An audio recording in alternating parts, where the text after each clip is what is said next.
ನಮಸ್ಕಾರ ಸ್ನೇಹಿತರೆ, ಹೇಗಿದ್ರೆ ಎಲ್ಲರೂ ಚೆನ್ನಾಗಿದ್ರು ಅಂದ್ಕೊಳ್ಳಿ ಸ್ನೇಹಿತರೆ. ಎಲ್ರಿಗೂ ಮೀಡಿಯಾ ಅಪ್ಡೇಟ್ ಚಾನಲಿನ ಮತ್ತೊಂದು ವಿಡಿಯೋಕ್ಕೆ ತಮಗೆಲ್ರಿಗೂ ಸ್ವಾಗತ ಸುಸ್ವಾಗತ.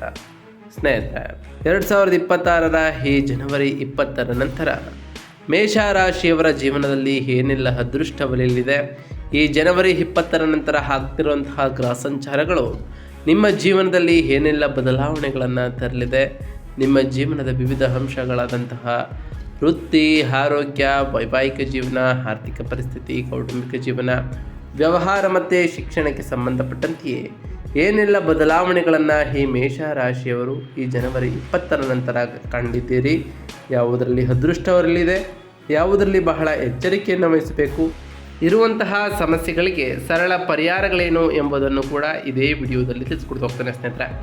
ಆದ್ದರಿಂದ ವಿಡಿಯೋನ ಸ್ಕಿಪ್ ಮಾಡದೆ ಇಲ್ಲಿಂದ ಕೊನೆ ತನಕ ನೋಡ್ತಾ ಬನ್ನಿ. ಸ್ಕಿಪ್ ಮಾಡಿ ವಿಡಿಯೋನ ನೋಡೋದ್ರಿಂದ ಅಷ್ಟು ಇನ್ಫಾರ್ಮೇಷನ್ ಅರ್ಥ ಆಗೋದಿಲ್ಲ ಸ್ನೇಹಿತರೆ. ಸೊ ಫಸ್ಟಿಂದ ಎಂಡ್ ತನಕ ವಿಡಿಯೋನ ವಾಚ್ ಮಾಡಿ. ಹಾಗೆ ನಮ್ಮ ಈ ವಿಡಿಯೋ ಇಷ್ಟ ಆಗಿತ್ತು ಅಂದರೆ ವಿಡಿಯೋಕ್ಕೆ ಒಂದು ಲೈಕ್ ಮಾಡಿ. ಯಾರೇನು ನಮ್ಮ ಚಾನಲ್ನ ಸಬ್ಸ್ಕ್ರೈಬ್ ಮಾಡ್ಕೊಂಡಿಲ್ಲ ಅವರು ಈಗಲೇ ಸಬ್ಸ್ಕ್ರೈಬ್ ಮಾಡ್ಕೊಳ್ಳಿ. ಸಬ್ಸ್ಕ್ರೈಬ್ ಮಾಡಿಕೊಂಡು ಪ್ರತಿನಿತ್ಯ ವಿಡಿಯೋನ ವಾಚ್ ಮಾಡ್ತಾರೆ ಅವರಿಗೆ ಥ್ಯಾಂಕ್ ಯು ಸೊ ಮಚ್ ಅಂತ ಹೇಳ್ತಾ, ಇನ್ನು ಈ ಮೇಷ ರಾಶಿಯವರಿಗೆ ಜನವರಿ ತಿಂಗಳಿನಲ್ಲಿ ಇರುವಂತಹ ಗ್ರಹ ಸಂಚಾರಗಳು ಏನು ಎಂಬುದನ್ನು ಮೊದಲನೇದಾಗಿ ತಿಳ್ಕೊಳ್ತಾ ಬರೋಣ. ಗುರುಗ್ರಹದ ವಿಚಾರಕ್ಕೆ ಬರೋದಾದರೆ ಮಿಥುನ ರಾಶಿಯ 3ನೇ ಮನೆಯಲ್ಲಿ ಈ ತಿಂಗಳು ಕೊನೆವರೆಗೂ ಕೂಡ ಗುರು ಇರಲಿದ್ದು, ಇನ್ನು ಶನಿಯು ಮೀನ ರಾಶಿಯ 12ನೇ ಮನೆಯಲ್ಲಿ ಅದು ವೇದ ಸ್ಥಾನದಲ್ಲಿ ಈ ತಿಂಗಳು ಪೂರ್ತಿ ಇರಲಿದ್ದಾರೆ ಅಂತಲೇ ಹೇಳ್ಬೋದು. ರಾಹು ಕುಂಭರಾಶಿಯ 11ನೇ ಮನೆಯಲ್ಲಿ ಇದ್ದರೆ ಕೇತು ಸಿಂಹ ರಾಶಿಯ 5ನೇ ಮನೆಯಲ್ಲಿ ಇರಲಿದ್ದಾರೆ. ಇನ್ನು ಬುಧ ಗ್ರಹದ ವಿಚಾರಕ್ಕೆ ಬಂದ್ಬಿಡೋಣ. ಬುಧನು ಧನುಸ್ಸು ರಾಶಿಯ 9ನೇ ಮನೆಯಿಂದ ಮಕರ ರಾಶಿಯ 10ನೇ ಮನೆಗೆ ಜನವರಿ 17ರಂದು ರಾಶಿ ಬದಲಾವಣೆಯನ್ನು ಮಾಡಲಿದ್ದಾರೆ. ಇನ್ನು ಶುಕ್ರ ಗ್ರಹದ ವಿಚಾರಕ್ಕೆ ಬರೋದಾದರೆ ಧನುಸ್ಸು ರಾಶಿಯ 9ನೇ ಮನೆಯಿಂದ ಮಕರ ರಾಶಿಯ 10ನೇ ಮನೆಗೆ ಜನವರಿ 13ರಂದು ರಾಶಿ ಬದಲಾವಣೆಯನ್ನು ಶುಕ್ರನು ಮಾಡಲಿದ್ದಾನೆ.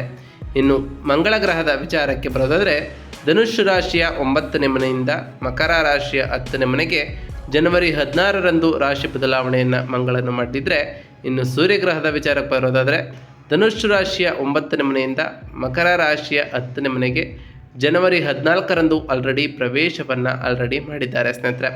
ಇದರಿಂದ ಸಾಕಷ್ಟು ಬದಲಾವಣೆಗಳನ್ನು ಈ ಎಲ್ಲ ಗ್ರಹ ಸಂಚಾರದಿಂದ ಈ ಮೇಷ ರಾಶಿಯವರು ನಿಮ್ಮ ಜೀವನದಲ್ಲಿ ಕಾಣ್ತಾ ಬರ್ತೀರಿ ಅಂತಲೇ ಹೇಳ್ಬೋದು.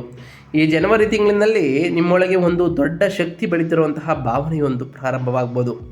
ನಿಮ್ಮಲ್ಲಿ ಇದನ್ನು ಅದೃಷ್ಟ ಅಂತಲೂ ಕರಿಬೋದು, ಆದರೆ ಇದು ನಿಮ್ಮ ಜೀವನದ ದಿಕ್ಕನ್ನು ಬದಲಾಯಿಸ್ತಾ ಹೋಗ್ತದೆ ಅಂತಲೇ ಹೇಳ್ಬೋದು. ತಿಂಗಳ ಮೊದಲ ವಾರದಲ್ಲಿಯೇ ಯೋಜನೆ, ಕರೆಗಳು, ಸಣ್ಣ ಪ್ರಯಾಣ ಮತ್ತು ಚರ್ಚೆಗಳಲ್ಲಿ ಬಹಳಷ್ಟು ಬ್ಯುಸಿಯಾಗಿರ್ತೀರಿ. ನೀವು ಸದಾ ಸುಮ್ಮನೆ ಕುಳಿತಿದ್ರು ನಿಮ್ಮ ಮನಸ್ಸು ಸದಾ ಆಲೋಚನೆಯಲ್ಲಿ ಇರ್ತದೆ ಅಂತಲೇ ಹೇಳ್ಬೋದು. ನಂತರ ಈ ತಿಂಗಳ ಮಧ್ಯಭಾಗದ ನಂತರ ಅಂದರೆ ಈ 20 ನಂತರ ನಿಮ್ಮ ಜೀವನವು ಹೆಚ್ಚು ಗೋಚರವಾಗ್ತಾ ಹೋಗ್ತದೆ. ಜನರು ನಿಮ್ಮನ್ನು ಗಮನಿಸ್ತಾ ಹೋಗ್ತಾರೆ. ನಿಮ್ಮ ಕೆಲಸದಲ್ಲಿ ಉತ್ತಮವಾದಂತಹ ಮನ್ನಣೆಯೂ ಕೂಡ ಸಿಗ್ತಾ ಹೋಗ್ತದೆ. ನಿಮ್ಮ ಮಾತುಗಳಿಗೆ ತೂಕವೂ ಕೂಡ ಬರ್ತಾ ಹೋಗ್ತದೆ. ಏಕೆಂದರೆ ಜನವರಿ 14ರಂದು ಸೂರ್ಯನು ನಿಮ್ಮ 10ನೇ ಮನೆಗೆ ಪ್ರವೇಶಿಸುತ್ತಾರೆ.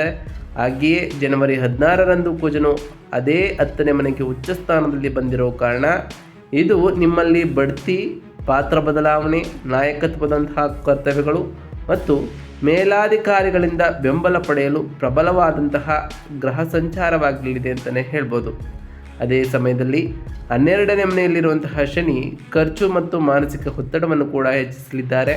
ಆದ್ದರಿಂದ ಈ ತಿಂಗಳು ಶಿಸ್ತಿನೊಂದಿಗೆ ಯಶಸ್ಸು ಪಡೆಯುವಂತಹ ಸಮಯ ಅಂತಲೇ ಹೇಳ್ಬೋದು. ಆದರೆ ನಿಮ್ಮ ಮನಸ್ಸಿನ ಶಾಂತಿಯನ್ನು ಈ ರಾಶಿಯವರು ಬಹಳಷ್ಟು ಕಾಪಾಡಿಕೊಳ್ಬೇಕಾಗಿರ್ತದೆ. ಇನ್ನು ವೃತ್ತಿ ಮತ್ತು ಉದ್ಯೋಗದ ವಿಚಾರಕ್ಕೆ ಬರೋದಾದರೆ ಈ ಜನವರಿ 20 ನಂತರ ಕೆಲಸದ ವಿಚಾರಗಳು ನಿಮ್ಮ ಮನಸ್ಸನ್ನು ಬಿಟ್ಟು ಹೋಗೋದಿಲ್ಲ. ಕೆಲವು ನಿರಂತರವಾಗಿ ಸಂದೇಶಗಳು, ಕರೆಗಳು, ದಾಖಲೆಗಳು ಮತ್ತು ಸಭೆಗಳಿಗೆ ಪ್ರತಿಕ್ರಿಯಿಸುವಂತೆ ಭಾಸವಾಗ್ಬೋದು. ಹಿರಿಯ ಪ್ರತಿಯೊಬ್ಬರು ನಿಮಗೆ ಮಾರ್ಗದರ್ಶನವನ್ನು ಕೂಡ ನೀಡ್ಬೋದು ಸ್ನೇಹಿತರೆ. ಆದರೆ ಅದೇ ಸಮಯದಲ್ಲಿ ನಿಮ್ಮನ್ನು ಪರೀಕ್ಷಿಸಲು ಕೂಡ ಎಡೆ ಮಾಡಿಕೊಡ್ತದೆ ಅಂತಲೇ ಹೇಳ್ಬೋದು. ಕೆಲಸಕ್ಕೆ ಸಂಬಂಧಪಟ್ಟಂತಹ ಪ್ರಯಾಣ ಇರ್ಬೋದು, ಓಡಾಟ ಇರ್ಬೋದು, ಈ ಟೈಮ್ನಲ್ಲಿ ಹೆಚ್ಚು ಗಮನ ಹರಿಸ್ತಾ ಹೋಗ್ತೀರಿ. ನಿಮ್ಮಲ್ಲಿ ಕೆಲವರು ಸಾಮಾನ್ಯ ದಿನಚರಿಯ ಹೊರತಾಗಿ ಪ್ರಮುಖ ಸಭೆ, ತರಬೇತಿ ಅಥವಾ ಸಂದರ್ಶನದಲ್ಲೂ ಕೂಡ ಭಾಗವಹಿಸ್ಬೋದು. ಅದರಲ್ಲೂ ಜನವರಿ 14 ನಂತರ ನಿಮ್ಮ ಸ್ಥಾನವು ಇನ್ನಷ್ಟು ಬಲಗೊಳ್ತಾ ಹೋಗ್ತದೆ. ನಿಮಗೆ ಪ್ರಸಿದ್ಧಿಯೂ ಕೂಡ ಸಿಗ್ತದೆ ಅಂತಲೇ ಹೇಳ್ಬೋದು. ಜನರು ನಿಮ್ಮ ಅಭಿಪ್ರಾಯವನ್ನು ಕೇಳಲು ಪ್ರಾರಂಭಿಸ್ತಾರೆ. ನಿಮ್ಮ ಬಾಸ್ ಅಥವಾ ಮ್ಯಾನೇಜರ್ ನಿಮ್ಮ ಮೇಲೆ ಹೆಚ್ಚು ಅವಲಂಬಿತರಾಗಿರ್ತಾರೆ. ಇದರಿಂದ ಸ್ವಲ್ಪ ಒತ್ತಡವನ್ನು ಕೂಡ ಅನುಭವಿಸ್ಬೋದು ಅಂತಲೇ ಹೇಳ್ಬೋದು. ಆದರೆ ಇದು ಒಳ್ಳೆಯ ಒತ್ತಡ. ಇದರರ್ಥ ನೀವು ಪ್ರಮುಖ ವ್ಯಕ್ತಿಗಳಾಗಿರ್ತೀರಿ ಅಂತಲೇ ಹೇಳ್ಬೋದು. ಅದರಲ್ಲೂ ಆತ್ಮವಿಶ್ವಾಸವು ಸ್ವಾಭಾವಿಕವಾಗಿ ಹೆಚ್ಚಾಗ್ತಾ ಬರ್ತದೆ. ಅನುಮಾನಗಳು ಕೂಡ ದೂರವಾಗ್ತಾ ಹೋಗ್ತವೆ. ನೀವು ನಾಯಕತ್ವದ ಪಾತ್ರವನ್ನು ತೆಗೆದುಕೊಳ್ಬೋದು. ಬಡ್ತಿ, ಚರ್ಚೆ, ಹುದ್ದೆ ಬದಲಾವಣೆ ಅಥವಾ ಹೊಸ ಜವಾಬ್ದಾರಿಯ ಸೂಚನೆಗಳು ಕೂಡ ಈ ರಾಶಿಯವರಿಗೆ ಕಂಡು ಬರ್ತಾ ಹೋಗ್ತದೆ. ಈ ಟೈಮ್ನಲ್ಲಿ ನಿಮ್ಮ ಸಂವಹನವು ಕೂಡ ಸುಗಮವಾಗ್ತಾ ಹೋಗ್ತದೆ. ಸಂದರ್ಶನಗಳು, ಪ್ರಸ್ತುತಿಗಳು ಮತ್ತು ಅಧಿಕೃತ ಮಾತುಕತೆಗಳು ನಿಮ್ಮ ಪರವಾಗಿ ಇರ್ತಾ ಹೋಗ್ತವೆ. ನೀವು ಉದ್ಯೋಗ ಬದಲಾವಣೆಯನ್ನು ಯೋಜನೆ ಮಾಡಿಕೊಂಡಿದ್ರೆ ಈ ದಿನಾಂಕದ ನಂತರ ಪ್ರಯತ್ನಿಸಿ. ಉತ್ತಮವಾದಂತಹ ಬದಲಾವಣೆಗಳನ್ನು ನಿಮ್ಮ ಜೀವನದಲ್ಲಿ ಕಾಣ್ಬೋದಾಗಿದೆ. ಗೌರವಕ್ಕಾಗಿ ಹೋರಾಡಬೇಡಿ. ನಿಮ್ಮ ಫಲಿತಾಂಶಗಳ ಮೂಲಕ ಅದು ತಾನಾಗಿಯೇ ಬರ್ತದೆ ಅಂತಲೇ ಹೇಳ್ಬೋದು. ಮೇಲಾಧಿಕಾರಿಗಳೊಂದಿಗೆ ಅಹಂಕಾರದ ಸಂಘರ್ಷವು ಬೇಡ. ಶಾಂತವಾಗಿ ಮತ್ತು ವೃತ್ತಿಪರವಾಗಿ ಇರಿ ಅಂತಲೇ ಹೇಳ್ಬೋದು ಸ್ನೇಹಿತರೆ. ಇನ್ನು ಹಣಕಾಸಿನ ವಿಚಾರದ ಬಗ್ಗೆ ಮಾತನಾಡ್ತಾ ಬರೋದಾದರೆ, ಹಣ ಬರ್ತದೆ, ಆದರೆ ಅಷ್ಟೇ ವೇಗವಾಗಿ ಖರ್ಚಾಗಲಿದೆ. ಈ ತಿಂಗಳು ಖರ್ಚುಗಳು ಒಂದಾದ ನಂತರ ಒಂದು ಬರುವಂತಹ ಚಾನ್ಸಸ್ ಇರಲಿದೆ. ಪ್ರಯಾಣ, ರಿಪೇರಿ, ಕುಟುಂಬದ ಜವಾಬ್ದಾರಿಗಳು, ಆರೋಗ್ಯ ಅಥವಾ ಅನಿವಾರ್ಯದಂತಹ ಪಾವತಿಗಳು ನಿಮಗೆ ಎಡೆ ಮಾಡಿಕೊಡ್ಬೋದು. ನೀವು ಸಂಪೂರ್ಣವಾಗಿ ಸಿಕ್ಕಿ ಹಾಕಿಕೊಳ್ಳೋದಿಲ್ಲ. ಏಕೆಂದರೆ 11ನೇ ಮನೆಯಲ್ಲಿರುವಂತಹ ರಾಹು ಲಾಭವನ್ನು ಬೆಂಬಲಿಸ್ತಾರೆ. ಸ್ನೇಹಿತರು, ನೆಟ್ವರ್ಕ್ಗಳು ಅಥವಾ ಹಳೆಯ ಸಂಪರ್ಕಗಳಿಂದ ನೀವು ಸಹಾಯವನ್ನು ಕೂಡ ಪಡಿಬೋದು.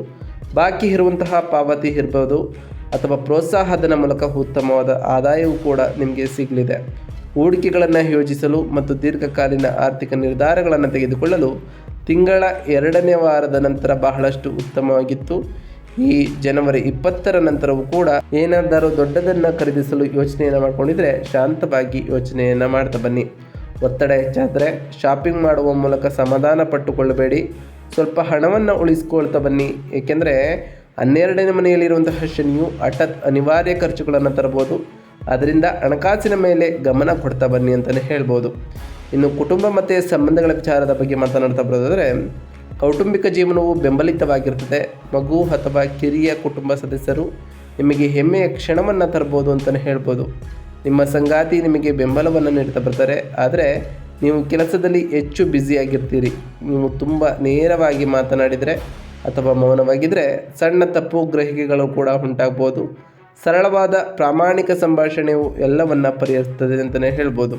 ತಂದೆ ಅಥವಾ ಹಿರಿಯರ ಬಗ್ಗೆ ನೀವು ಚಿಂತಿಸ್ಬೋದು ಅಥವಾ ಪ್ರಯಾಣದಿಂದಾಗಿ ದೂರವೂ ಕೂಡ ಇರ್ಬೋದು. ಸುಧಾರಣೆ ಮತ್ತು ನೆಮ್ಮದಿಯನ್ನು ಈ ಟೈಮ್ ತೋರಿಸಲಿದ್ದು ಬಹಳ ಎಚ್ಚರಿಕೆಯಿಂದ ಇರಿ. ಹಾಗೆಯೇ ಈ ರಾಶಿಯವರು 5ನೇ ಮನೆಯಲ್ಲಿರುವಂತಹ ಕೇತು ಹೇಳ್ತಾರೆ, ಭಾವನಾತ್ಮಕವಾಗಿ ದೂರವಾಗಬೇಡಿ. ಈ ತಿಂಗಳು ಸಲಹೆ ನೀಡುವುದಕ್ಕಿಂತ ಹತ್ತಿರ ಇರುವುದು ಬಹುಮುಖ್ಯ ಅಂತಲೇ ಹೇಳ್ಬೋದು ಸ್ನೇಹಿತರೆ. ಇನ್ನು ಆರೋಗ್ಯದ ವಿಚಾರಕ್ಕೆ ಬರೋದಾದರೆ, ಆರೋಗ್ಯದ ವಿಚಾರದಲ್ಲಿ ದೈಹಿಕವಾಗಿ ನೀವು ಬಲಶಾಲಿಯಾಗಿರ್ತೀರಿ. ಆದರೆ ಮಾನಸಿಕವಾಗಿ ನೀವು ಅರಿವಿಲ್ಲದೆಯೇ ಆಯಾಸವನ್ನು ಕೂಡ ಅನುಭವಿಸ್ಬೋದು. ನಿದ್ದೆ ಕಡಿಮೆ ಆಗ್ಬೋದು ಮತ್ತು ಮಲಗಿದ್ದಾಗಲೂ ಆಲೋಚನೆಗಳು ಕೂಡ ಮುಂದುವರಿಬೋದು. ನೀವು ಆತುರಪಟ್ಟರೆ ಅಥವಾ ವಿಶ್ರಾಂತಿಯನ್ನು ನಿರ್ಲಕ್ಷಿಸಿದರೆ ದೇಹದಲ್ಲಿ ಉಷ್ಣತೆ, ಅಸಿಡಿಟಿ, ತಲೆನೋವು ಅಥವಾ ಕಣ್ಣಿನ ಆಯಾಸವೂ ಕೂಡ ಉಂಟಾಗ್ಬೋದು. ಅದರಲ್ಲೂ ಕೆಲಸದ ಒತ್ತಡ ಹೆಚ್ಚಾಗುತ್ತಾ ಹೋಗ್ತದೆ. ನೀವು ನಿಮ್ಮನ್ನು ಹೆಚ್ಚು ದಣಿಸಿಕೊಳ್ಬೋದು. 12ನೇ ಮನೆಯಲ್ಲಿರುವಂತಹ ಶನಿಯು ನಿದ್ರೆಗೆ ಭಂಗವನ್ನು ಕೂಡ ತರಬಹುದು ಸ್ನೇಹಿತರೆ. ಮತ್ತು ಈ ಟೈಮ್ನಲ್ಲಿ ಸಾಧ್ಯವಾದಷ್ಟು ಮೌನವನ್ನು ಕಾಪಾಡ್ಕೊಳ್ತಾ ಬನ್ನಿ. ಮೌನ ಒತ್ತಡವನ್ನು ಉಂಟು ಮಾಡ್ಬೋದು. ಅದರಿಂದ ಮೌನದಿಂದ ಇರಿ ಸ್ನೇಹಿತರೆ. ಸಾಧ್ಯವಾದಷ್ಟು ರಾತ್ರಿ 11 ಗಂಟೆಯ ಮೊದಲು ಮಲಗಿ ಸಾಕಷ್ಟು ನೀರನ್ನು ಕುಡಿಯಿರಿ ಮತ್ತು ಸಮಯಕ್ಕೆ ಸರಿಯಾಗಿ ಊಟ ಮಾಡಿ. ಈ ತಿಂಗಳ ಮಧ್ಯದ ನಂತರ ವೇಗವಾಗಿ ವಾಹನ ಚಾಲನೆಯನ್ನು ಮಾಡಲಿಕ್ಕೆ ಹೋಗಬೇಡಿ ಸ್ನೇಹಿತರೆ. ಇನ್ನು ವ್ಯಾಪಾರ ಮತ್ತು ವ್ಯವಹಾರದ ವಿಚಾರಕ್ಕೆ ಬರೋದಾದರೆ, ವ್ಯಾಪಾರಸ್ಥರು ತಮ್ಮ ಹೆಸರು ಮತ್ತು ವ್ಯಾಪ್ತಿ ಹೆಚ್ಚಾಗುತ್ತಿರುವುದನ್ನು ಅನುಭವಿಸ್ತಾ ಹೋಗ್ತಾರೆ. ಜನರು ನಿಮ್ಮನ್ನು ಗಂಭೀರವಾಗಿ ಪರಿಗಣಿಸಲು ಪ್ರಾರಂಭಿಸ್ತಾ ಹೋಗ್ತಾರೆ. ವಿಚಾರಣೆಗಳು, ಸಭೆಗಳು ಮತ್ತು ಚರ್ಚೆಗಳು ಹೆಚ್ಚು ಆಗಾಗ ನಡೀತಾ ಹೋಗ್ತವೆ. ಯೋಜನೆ, ಪುನರ್ರಚನೆ ಮತ್ತು ವ್ಯವಸ್ಥೆಗಳನ್ನು ಹೊಂದಿಸಲು ಮೊದಲ ವಾರವು ಬಹಳಷ್ಟು ಒಳ್ಳೆಯದಾಗಿತ್ತು. ನಿಮ್ಮ ಅಡಿಪಾಯವನ್ನು ಸಿದ್ಧಪಡಿಸಿರುವಂತೆ ಭಾಸವಾಗಲಿದ್ದು ಇದರಿಂದ ಸಾಕಷ್ಟು ಬದಲಾವಣೆಗಳನ್ನು ಕಾಣಬಹುದಾಗಿದೆ ಅಂತಲೇ ಹೇಳ್ಬೋದು. ಪಾಲುದಾರರು ಅಥವಾ ಗ್ರಾಹಕರಿಂದ ಸಂಘರ್ಷಗಳನ್ನು ತಪ್ಪಿಸಿ. ಈ ತಿಂಗಳು ಪ್ರಾಬಲ್ಯಕ್ಕಿಂತ ರಾಜತಾಂತ್ರಿಕತೆಯು ಹೆಚ್ಚು ಲಾಭವನ್ನು ಈ ರಾಶಿಯವರಿಗೆ ತರಲಿದೆ ಅಂತಲೇ ಹೇಳ್ಬೋದು. ಇನ್ನು ವಿದ್ಯಾರ್ಥಿಗಳ ವಿಚಾರಕ್ಕೆ ಬರೋದಾದರೆ, ಈ ಜನವರಿ 20ರ ನಂತರ ವಿದ್ಯಾರ್ಥಿಗಳು ಉತ್ತಮವಾಗಿ ಕಾರ್ಯವನ್ನು ನಿರ್ವಹಿಸ್ತಾ ಹೋಗ್ತಾರೆ. ಆದರೆ ಶಿಸ್ತು ಬಹಳಷ್ಟು ಮುಖ್ಯವಾಗಿರ್ತದೆ. ನಿಮ್ಮ ಗಮನವನ್ನು ಕಳೆದುಕೊಳ್ಬೋದು ಅಥವಾ ಮಾನಸಿಕವಾಗಿ ಅಸ್ಥಿರತೆಯನ್ನು ಕೂಡ ಅನುಭವಿಸ್ಬೋದು ಸ್ನೇಹಿತರೆ. ಆದರೆ ಈ ಜನವರಿ 20ರ ನಂತರ ಏಕಾಗ್ರತೆ ಬಲವಾಗ್ತಲಿದ್ದು ಸ್ಮರಣಶಕ್ತಿ ಮತ್ತು ಪರೀಕ್ಷೆಯ ಕಾರ್ಯಕ್ಷಮತೆ ಸುಧಾರಿಸಲಿದೆ. ಒಟ್ಟಾರೆಯಾಗಿ ಒಂದು ದೈನಂದಿನ ದಿನಚರಿಯನ್ನು ನಿಗದಿಪಡಿಸ್ಕೊಳ್ತಾ ಬನ್ನಿ, ಅದನ್ನು ಅನುಸರಿಸ್ತಾ ಬನ್ನಿ. ತಡರಾತ್ರಿಯ ಮೊಬೈಲ್ ಬಳಕೆಯನ್ನು ತಪ್ಪಿಸಿ, ಏಕೆಂದರೆ ಅದು ನಿಮ್ಮ ನಿದ್ರೆಗೆ ಭಂಗವನ್ನು ಕೂಡ ಉಂಟು ಮಾಡ್ಬೋದು. ಹಾಗೆಯೇ ಬಹಳ ಶಿಸ್ತಿನಿಂದ ಇದ್ದು ಶಿಸ್ತಿಗೆ ಹೆಚ್ಚಿನ ಮಹತ್ವವನ್ನು ಕೊಟ್ಟು ಓದಿನ ಕಡೆ ಹೆಚ್ಚು ಗಮನ ಕೊಟ್ಟು ಓದಿದ್ದೇ ಆದರೆ ಉತ್ತಮವಾದ ಯಶಸ್ಸನ್ನು ಕಾಣ್ತಾ ಬರ್ತೀರಿ. ಉತ್ತಮವಾದ ಫಲಿತಾಂಶಗಳು ಕೂಡ ಈ ರಾಶಿಯವರಿಗೆ ಸಿಗಲಿದೆ. ಇನ್ನು ಈ ರಾಶಿಯವರು ಮಾಡಬೇಕಾಗಿರುವಂತಹ ಸರಳ ಪರಿಹಾರಗಳೇನು ಅಂತ ನೋಡ್ತಾ ಬರೋದಾದರೆ, ಸೂರ್ಯನ ಪರಿಹಾರಕ್ಕೆ ಪ್ರತಿದಿನ ಬೆಳಗ್ಗೆ ಸೂರ್ಯನಿಗೆ ನೀರನ್ನು ಅರ್ಪಿಸಿ. ಇದು ಆತ್ಮವಿಶ್ವಾಸ ಮತ್ತು ಅಧಿಕಾರವನ್ನು ಸುಧಾರಿಸಲಿದೆ ಅಂತಲೇ ಹೇಳ್ಬೋದು. ಇನ್ನು ಕುಜ ಪರಿಹಾರವಾಗಿ ಧೈರ್ಯ ಮತ್ತು ಏಕಾಗ್ರತೆಗಾಗಿ ಮಂಗಳವಾರ ಮತ್ತು ಶನಿವಾರದಂದು ಹನುಮಾನ್ ಚಾಲಿಸವನ್ನು ಓದಿ. ಇನ್ನು ಶನಿ ಪರಿಹಾರಕ್ಕಾಗಿ ಒತ್ತಡ ಮತ್ತು ಅನಗತ್ಯವಾದಂತಹ ಖರ್ಚುಗಳನ್ನು ಕಡಿಮೆ ಮಾಡಲು ಪ್ರತಿ ಶನಿವಾರದಂದು ಕಪ್ಪು ಎಳ್ಳು ಅಥವಾ ಕಂಬಳಿ ಅಥವಾ ಆಹಾರವನ್ನು ದಾನ ಮಾಡಿ ಸ್ನೇಹಿತರೆ. ಮನಸ್ಸಿನ ಪರಿಹಾರಕ್ಕಾಗಿ ಸಾಧ್ಯವಾದಷ್ಟು ರಾತ್ರಿ 11 ಗಂಟೆಯ ಮೊದಲು ಮಲಗಿ. 12ನೇ ಮನೆಯ ಶನಿಗೆ ಇದು ಅತ್ಯುತ್ತಮವಾದಂತಹ ಪರಿಹಾರವಾಗಲಿದೆ ಅಂತಲೇ ಹೇಳ್ಬೋದು. ಇನ್ನು ವರ್ತನೆಯ ಪರಿಹಾರದ ವಿಚಾರಕ್ಕೆ ಬರೋದಾದರೆ, ಅಹಂಕಾರದ ಘರ್ಷಣೆಗಳನ್ನು ತಪ್ಪಿಸ್ತಾ ಬನ್ನಿ. ಹಿರಿಯರನ್ನು ಗೌರವಿಸಿ, ಹಾಗೆಯೇ ಶಾಂತವಾಗಿರಿ. ನಿಮ್ಮ ಕೆಲಸವೇ ನಿಮ್ಮನ್ನು ಹೆಸರನ್ನು ಸೃಷ್ಟಿಸಲಿದೆ ಅಂತಲೇ ಹೇಳ್ಬೋದು. ಹಾಗೆ ಪ್ರತಿ ಶುಕ್ರವಾರದಂದು ತಾಯಿ ಲಕ್ಷ್ಮೀ ದೇವಿಯನ್ನು ಪೂಜಿಸ್ತಾ ಬನ್ನಿ ಸ್ನೇಹಿತರೆ. ಹಾಗೆ ಪ್ರತಿ ಶನಿವಾರದಂದು ಓಂ ಶಂ ಶನೈಶ್ವರಾಯ ನಮಃ ಎಂಬ ಮಂತ್ರವನ್ನು ಜಪಿಸೋದ್ರಿಂದ ಆ ಶನಿದೇವರ ಸಕಾರಾತ್ಮಕ ಪ್ರಭಾವವು ಕೂಡ ಒಳಗಾಗಲಿದೆ. ಹಾಗೆಯೇ ಪ್ರತಿ ಗುರುವಾರದಂದು ಓಂ ಗುರುಭ್ಯೋ ನಮಃ ಎಂಬ ಮಂತ್ರವನ್ನು ಜಪಿಸಿ ಸ್ನೇಹಿತರೆ. ನಾವು ತಿಳಿಸ್ಕೊಟ್ಟಿರುವಂತಹ ಈ ಸರಳ ಪರಿಹಾರಗಳನ್ನು ಈ ರಾಶಿಯವರು ಮಾಡಿದ್ದೇ ಆದರೆ ನಿಮ್ಮ ಜೀವನದಲ್ಲಿ ಸಾಕಷ್ಟು ಬದಲಾವಣೆಗಳನ್ನು ಕಾಣ್ತಾ ಬರ್ತೀರಿ. ನೀವು ಅಂದುಕೊಂಡಿರುವಂತಹ ಕಾರ್ಯಗಳು ಕೂಡ ಯಾವುದೇ ಅಡೆತಡೆ ಇಲ್ಲದೆ ನೆರವೇರ್ತಾ ಬರ್ತದೆ ಅಂತ ಹೇಳ್ತಾ, ಇದಾಗಿತ್ತು ಇವತ್ತಿನ ಒಂದು ವಿಡಿಯೋ ಸ್ನೇಹಿತರೆ. ವಿಡಿಯೋ ಇಷ್ಟ ಆಗಿತ್ತು ಅಂದರೆ ವಿಡಿಯೋಗೆ ಒಂದು ಲೈಕ್ ಮಾಡಿ, ಚಾನಲ್ನ ಸಬ್ಸ್ಕ್ರೈಬ್ ಮಾಡ್ಕೊಂಡಿಲ್ಲ ಅಂದರೆ ಈಗಲೇ ಸಬ್ಸ್ಕ್ರೈಬ್ ಮಾಡ್ಕೊಳ್ಳಿ.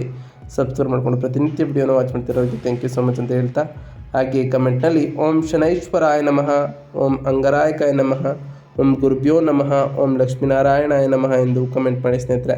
ಆ ಶನಿದೇವರು, ಮಂಗಳದೇವ, ಗುರುದೇವ, ಲಕ್ಷ್ಮೀನಾರಾಯಣ ನಿಮಗೆ ಆಯುಷ್ಯ ಆರೋಗ್ಯ ಸಮೃದ್ಧಿಯನ್ನು ಕೊಟ್ಟು ಕಾಪಾಡಲಿ ಅಂತ ದೇವರಲ್ಲಿ ಕೇಳ್ಕೊಳ್ತಾ ಇವತ್ತಿನ ಒಂದು ವಿಡಿಯೋನ ಮುಗಿಸ್ತಿದ್ದೀನಿ ಸ್ನೇಹಿತರೆ.